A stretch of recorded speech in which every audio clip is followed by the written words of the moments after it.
which is sad because musically there's some great stuff in all of those albums. Yes, it is. There's some great stuff in the early albums, you know, and there's some great stuff there. World renowned stuff. It's, you know, some tracks of those first three albums are known all over the world. Yeah. You know, but that was 1982. Yeah. But I think the whole history of Demon through the 80s, I think, because that's the main period as I see it. Yeah. It's interesting with those two first album. Yeah. And then the Plague come as one. Yeah, I mean, what a shocker that must have been. Yeah. Yeah. But the first album I heard was the Plague. Yeah. Well, that's the first one I heard. Yeah, I didn't know about the two that had been come before. Yeah, I didn't know about that's it. the first one I heard. Yeah. And I remember listening to the album because David Mel gave me a copy of it. I think Lonnie gave me a copy of the album. Yeah. And I listened to it and I was like, yeah. Okay. Yeah, it's good. I like it. Yeah, I liked it very much. I like it. But then I heard Fever in the City, and it was like, wow. Hold on a minute. That is extraordinary. Yeah, and it's I still think it's an extraordinary track, and the only same manners as well. Extraordinarily beautiful, well written, beautifully played, brilliantly composed. Yeah. Fantastic lyrics, brilliant vocal delivery. Yeah. Wonderful arrangements. Long intro. Brilliant. Chris Ellis's acoustic guitar playing at the beginning of it. He is. Is that Chris Ellis? That's Chris Ellis. Yeah, he's a lovely. It's not Mal. No, it's Chris. It's Chris. Yeah, it's Chris Ellis. Okay, I didn't know that. Yeah, that's Chris Ellis playing the acoustic guitar. Yeah, that's Chris Ellis. Oh, it's Chris Ellis on the. Yeah. Okay. Yeah, he used to play it live. He played it live at the I think at the memorial gig for Mal. Okay. Beautiful, absolutely, and it was head and shoulders above everything else on the album. Great tracks. The Plague's a great track. I used to love playing the Plague live. Yeah, we always played it about twice as fast as it was on the album. It was yeah. And it used to be the challenge because the keyboard parts are a real challenge. And it was so fast, but we became so. We you know, by the end of those tours, I mean, we were hot. Do you know what I mean? It's like, right. Yeah. Like, let's do it. Let's see how fast we can play this track. Yeah. You know, and what's it to be like a 5-minute track turned into a 3-minute track. You know. Okay. Yeah, but yeah, that was absolutely, and it was through that track I thought, yes, I want to join this band. Okay. Because this band are doing something really unique. And then when I heard British Stand Approved, I thought, my God, all my dreams have come together. It was very raw. When I heard it, like I say, it was only guitar, drums, vocals. But the songwriting, the level of the songwriting to me was on the level of Fever in the City. Which for me is the outstanding track of the Plague. And quite clearly, the band that I was listening to. Now then, I heard Unexpected Guest and Night of a Demon, and then I thought, what? It's like, no, that's not. It's okay, but it's not me. No. It's not really what I'm into anymore. No. I might have been when I was 16, but not really now. No, it's ordinary traditional rock songs. And I thought, right, this band is moving in a completely new direction, and it's a new band. It's a different band. Yeah. Completely different band, and that band. I want to be in that band. I don't want to be in the band that produced those first two albums, No. or maybe the first three, but I want to be in this band now. Yeah. Because this is interesting. It's doing something unique. Yeah. And it's a unique album. Yeah. Taking the World by Storm is unique. In fact, they're all quite unique albums. They are. Yeah. Yeah. But the version of BSA with the acoustic guitar, drums, and vocals. It was just guitar and vocals originally. Made by Mel and Dave. Yeah. It was just very skeletal tracks, very basic. No keyboards, nothing, no real arrangements on there. But it doesn't exist anymore. It might do. It might do do. in some form. Yeah, I'm sure maybe Dave's got some versions knocking around. Wow. That would be great to It would be great to hear them, yeah. Yeah. I mean, I probably had them at some point, and they've just been lost in history, you know. Okay. But yeah, I thought, wow, this is really interesting stuff. Yeah. But like I say, that was the issue. The issue was the name, always. And still now, you see there's reviews now. There's a review recently in Progressive Rock magazine, and okay, it's biased. It's a prog rock magazine. you know, but they've quite clearly made a cut-off point where they mention my name and British Standard approved, and they mention Pink Floyd, and then suddenly the shutters come down. It's like, well, you know, kind of like what we want is British Standard approved onwards. What we don't want is British Standard approved backwards. You know, and yet they kind of say, yeah, but we do understand there was a transition in the play moving towards progressive rock. Yeah. It's quite an interesting review, and they still cite the name as being a problem. Even now, 2013, they still do it. Wow. So yeah, it was an issue. Bit of a downfall of the band, I think. Yeah. Really, in many respects. Yeah. But it's interesting to hear about the albums. Like, I didn't know that it was Chris Ellis that played the acoustic guitar part. Indeed, yeah. Yeah, on Fever in the City. Lovely play. Yeah, really that's nice. great. Yeah. That one I have figured out myself. I can play that. Yeah. Not as good as he, but I figured out the chords on that. I can still see him now. I can still see him sitting in the Wiltshire Head rehearsal room, sitting on a big stool with his guitar. Yeah. I can see him playing it. I remember him playing it. Yeah. Yeah, beautiful track. And Andy Richards' keyboard and piano work on there is just outstanding. On the play, yeah, very influenced. It really influenced. I heard that album and I thought, wow. Now I've got some competition. This guy's good. Yeah, he was. Yeah, and this guy's working in the biggest recording studio now in one of the biggest recording studios in the world. Yeah. And he's working on Frankie Goes to Hollywood. Now, regardless of what you think about Frankie Goes to Hollywood, the fact is he was snapped. I mean, his work was heard on the play, and it's like, right, we'll have him.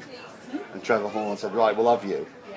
Wow. You know, and I thought to myself, right, I've got some bloody competition here, you know. So when I turn up for this lousy audition in Leek, with a knackered, shitty old pub piano, you know, and a small, relatively modest Korg synthesizer. Yeah. You know, God knows what they expected of me. You know, talking about pulling a rabbit out of the hat. It's like, well, what do you want me to do? You know, I'm not a magician. You know, I've got no magic wands here. And that young. And Richard wasn't that young. No, he'd been in the business for quite a while. Yeah. He'd be in his late 20s, I guess. Yeah. About then, maybe 30. Yeah, the play on the Plague as an example. That's a really skillful. Yeah, and I had to learn all those parts. I mean, I had to learn all that stuff live. You know, going out. It's hard. Yeah. Hard. I could play it. Yeah. I could play it, but thinking, this guy's good. Yeah. First comes after Dave's first vocal line. There's a guitar riff, and after the second there's a really fast keyboard. Very fast. Yeah. You have to play that. Yeah, I played all that live. You know. Yeah. Yeah, but get this though, because we used to play the track about twice as fast live. Yeah. So we playing the same keyboard parts, but twice as fast. Yeah. But it was great fun because we used to kind of like take the piss out of each other and say, right, let's see how fast we can do it. Okay. It was like that. Yeah. Okay. Yeah, we just do it for a bit of a laugh. Wow. So instead of having dun dun dun dun dun, the original. So now you've got dun dun dun dun dun dun dun dun dun. It's like somebody's gone from 45 RPM to 70. Yeah. And the whole thing, yeah. And it was hectic, and that was just the first track. Yeah. You know, Yeah. Great fun doing it. Yeah. I used to love playing live. Yeah. You did? Yeah. Really Okay. enjoyed the great track. Yeah. Love it. After the Hold On to the Dream album, how was it? Was it now I quit the band? Or how was the split? Was it a phone call or was it a progressing thing? No, we met in a pub after. There's lots of pubs involved in these stories, funnily enough, and we met in yet another pub called the Vine in Stoke after taking the world by storm. And then I said, look, you know, enough's enough. I need to move on and do something else now. This is not happening. We've done this great album, and it's been kind of like, it's like, right, that's okay. We've done that. Let's brush it away and just move on to another album. And I said, well, you know, we can't keep doing that. Really, I can't keep doing that. You know, it's like I really put a hell of a lot of energy into taking the world by storm, and I'm running out of things to give. Basically, you know, if I'm not getting anything back from it, you know, I'm just running out of stuff to give. You know, I can't just carry on like this. No. And then so we had a chat about it, and Dave said, well, look, let's do another one. I've got some great ideas. Let's do this other album. So he was eager. Yeah, he was eager to do one. So I said, yeah, okay, I agreed to do it, and then we did it, and immediately after it, I said, right, that's it. So we met again in the same pub. The same pub? Yeah, and I said, right, that's it. Yeah, I've had enough, I'm going. I'd had enough of touring by then as well. Yeah. I was getting bored of the touring, and I was fed up of the kind of like playing in terrible pubs and venues in Britain, and just getting no audience.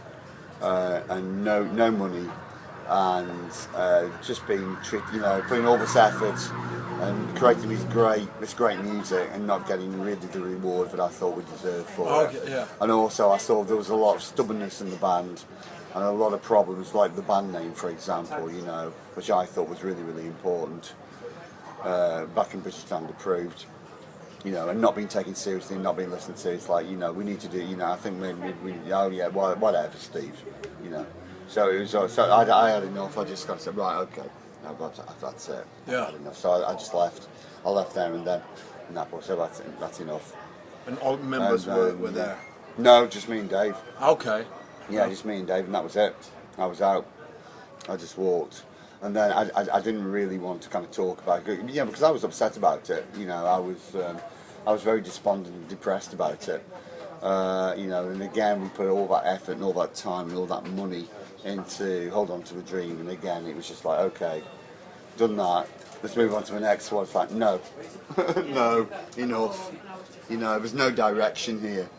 There's just no direction. It's just not happening.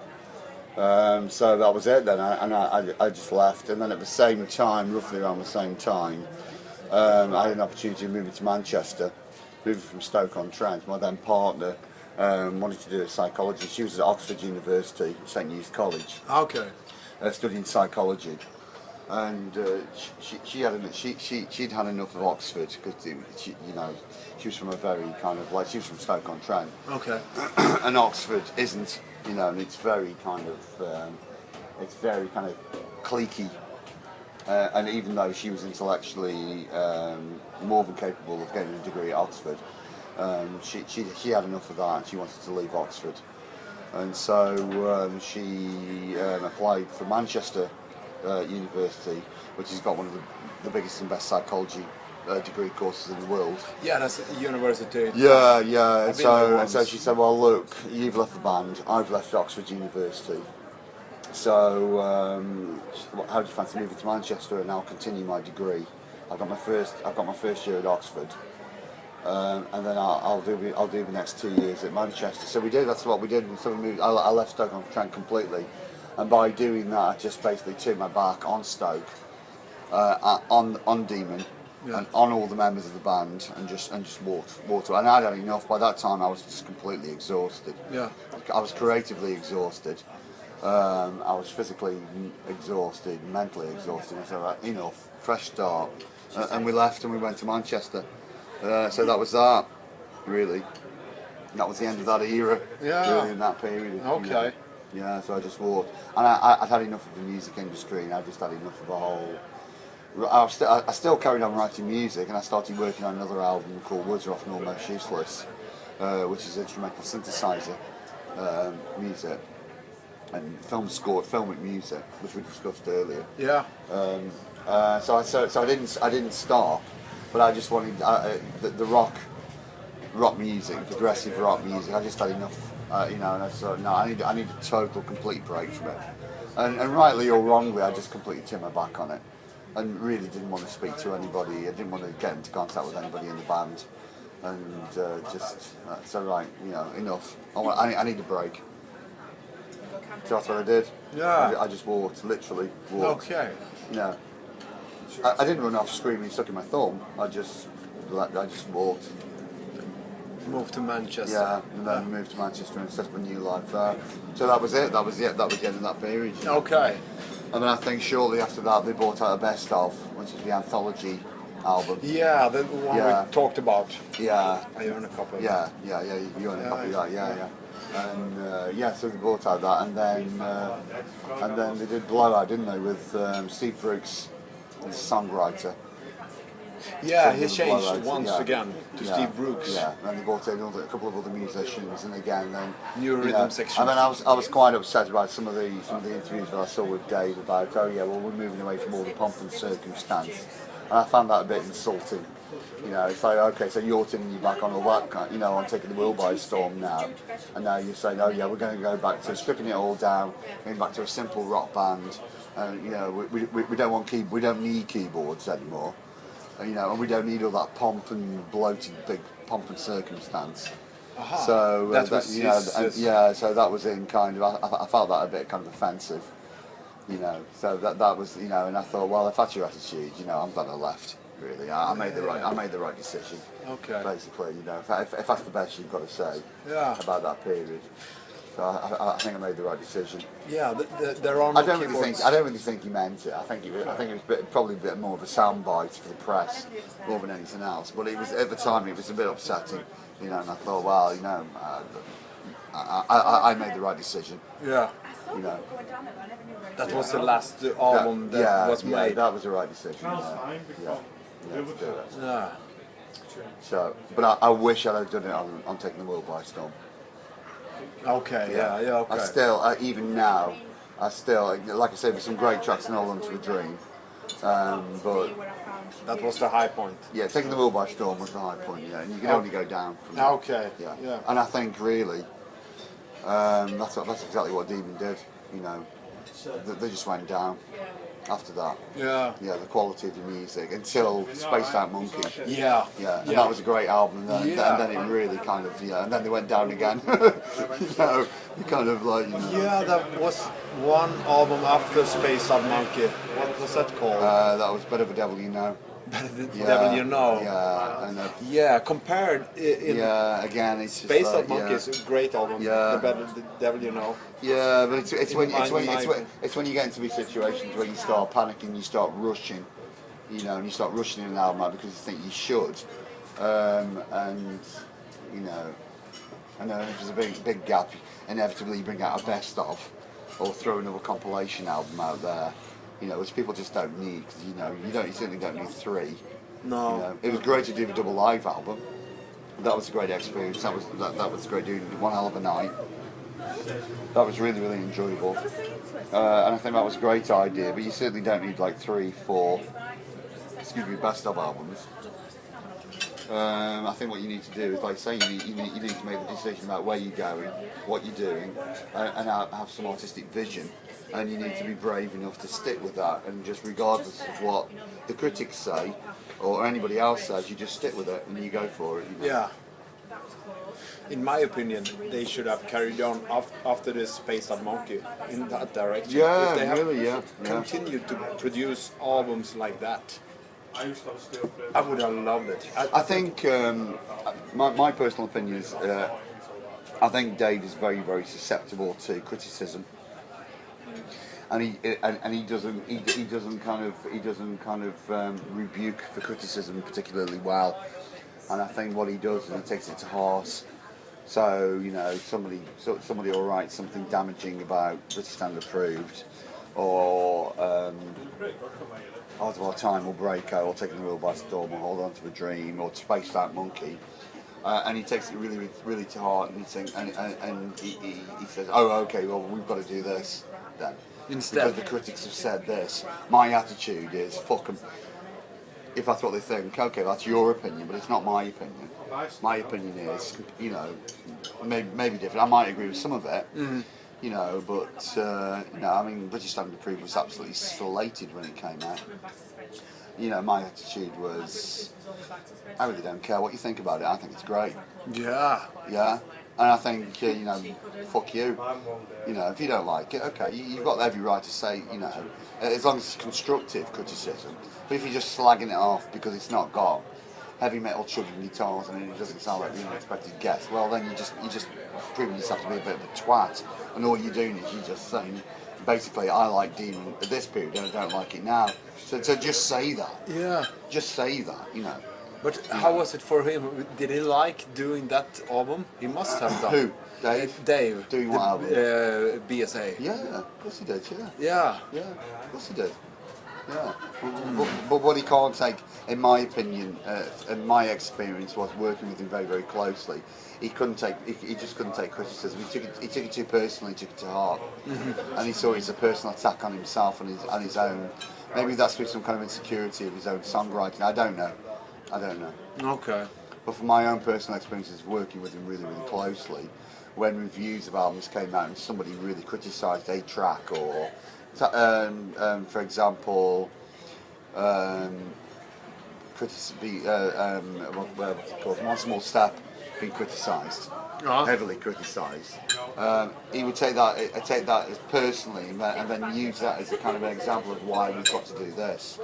So it's like, oh right, so we're going too progressive. So now we can't do that anymore because the press because they don't like it, and we want to please. So it was a little bit. Maybe there was a little bit of a desire to be liked and loved. So he followed the press word more than his heart. A little bit, maybe. Yeah, I do think he was led by criticism a lot of the time. And like I say, my attitude was just, bollocks to you. I don't care. I don't care what you think. Really, we've worked long and hard on this. We're proud of it. I'm proud of it, and and there's fans out there that really, really like it. And we've got some really good press too.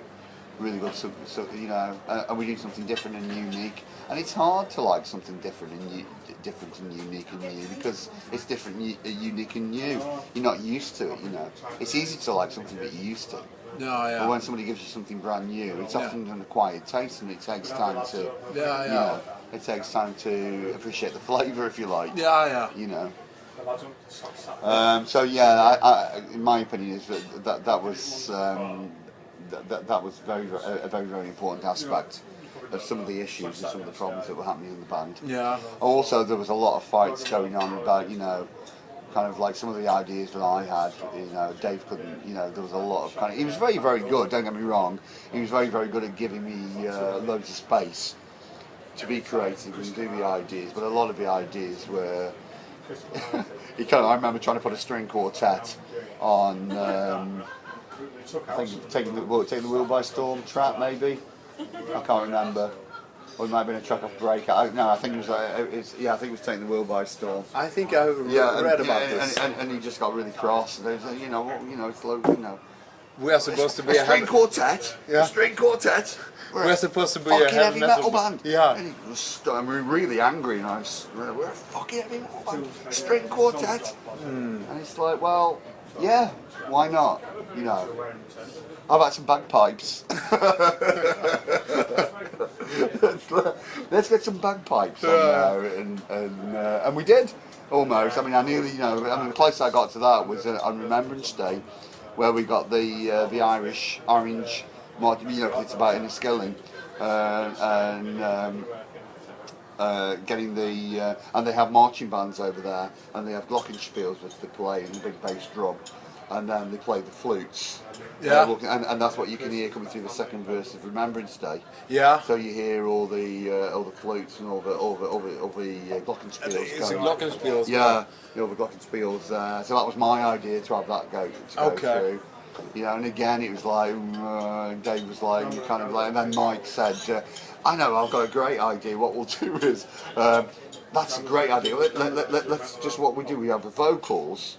And we pull out the band, and we pull out the guitars, and we pull out the bass, right? And we pull out, and we just have all the synths, and you, Dave, and then we'll just have this marching band coming across up the wall, absolutely shit. What? Like. But he was like that, like the Hulk. Okay, the Hulk. You're turning green with these kind of like still got his shorts on, and he's just like beating his chest, and we're fucking you can't do that. And in that particular case, he was right. I agreed with him. It was an interesting idea from Mike, and I was willing to try it. And I said to Mike, "Yeah, okay, let's try it." And because I said, "Yeah, okay, let's try it," because I thought, well, why not? We'll listen to it. Yeah. Let's at least listen to it and see what it sounds like. But no.